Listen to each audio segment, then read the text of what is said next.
اهلا وسهلا فيكم. مبسوطين اليوم انه شفناك والتقينا فيك اليوم. والله انا كمان انبسطت، انا مقصر كثير يعني، كان مفروض نلتقى من قبل يعني، خبرتوني وهي وما صار فرصة. اهلا وسهلا فيك. نحن اليوم بموقع تصوير مسلسل الزلزال.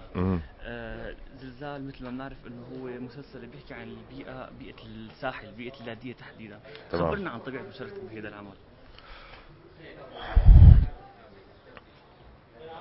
عمل اول شيء هو لطيف، يعني الجو العام هو عمل لطيف، لانه هي اصلا بيئة اللاذقية هي بيئة لطيفة.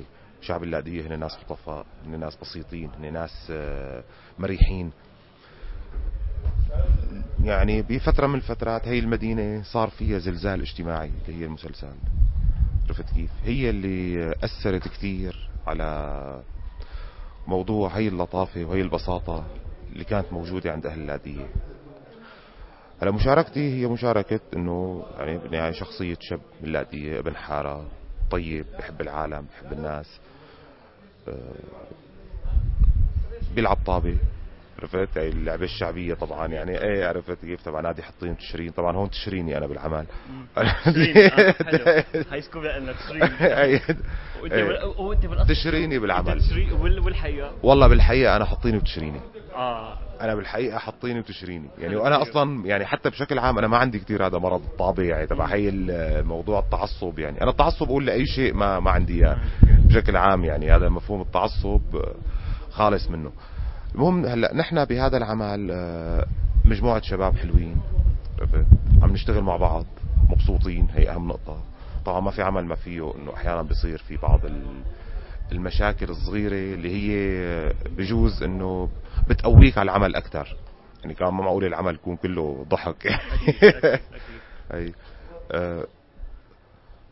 هلا بحب انه يكون في لي لقاء ان شاء الله اطول ان شاء الله على بوسطة. والله يا ريت.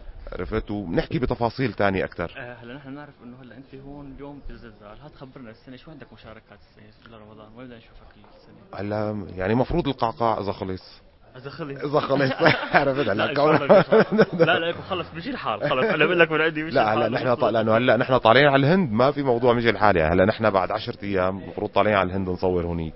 هلا قد ايه بنضل بالهند بنرجع ما نكمل هون، يعني هي المشكله. لسه ما معروف معكم هذا الموضوع. يعني المشكله انا بهذا العمل اللي هو تحديدا القعقاع، يعني ما بقدر اقول امتى بخلص. يعني بجوز هلا السنه الجايه نلتقى نرجع نكون عم نحكي كمان على القعقاع. لا ان شاء الله، لا ان شاء الله يا رب يخلص الاعمال ان شاء الله. مشاركتك بالقعقاع لك زمان انت، يعني دورك بالقعقاع شو هو بالضبط استاذ؟ هلا هي شخصيه عاصم بن عمرو التميمي، هو اخو للقعقاع. تمام. هلا هي شخصية تاريخية معروفة يعني، شخصية جميلة، بس العمل طبعا انتعب عليه كتير، ومتوقعين انه يطلع عمل جميل. يعني هلا صحيح انه نحن اخذنا بغض النظر طبعا هي الامور الثانية، بس نحن بالنهاية بيهمنا الشيء اللي عم بيصير قدام الكاميرا. هلا تفاصيل اللي خلف الكاميرا عرفت هي تفاصيل ما حدا معني فيها، يعني نحن اللي بيعنينا اخر شيء اللي هو اللي امام الكاميرا اللي بدنا نشوفه العالم ويشوفوه الجمهور. بتأمل انه العمل رح يطلع حلو. هلا بجوز يكون العمل هو شوي ناشف، يعني بتحسوا احيانا العمل هو فيه شيء عسكري اكثر، لانه هي اصلا طبيعة شخصية القعقاع هو مقاتل. يعني هي طبيعة هي الشخصية وطبيعة بنو تميم بشكل عام انه كانت قبيلة مقاتلة، فانت عم تلحق هي الشخصية بكل معاركها وبكل تفاصيلها، فبجوز يكون العمل شوي فيه شيء عسكري اكثر من انه يكون فيه حتوتة اجتماعية. لا ان شاء الله، ان شاء الله يا رب بالتوفيق، ونشوفكم كلكم منورين فيه، واهلا وسهلا فيك ثاني مره، وان شاء الله بالنجاح يا رب. ان شاء الله، شكرا كثير لكم.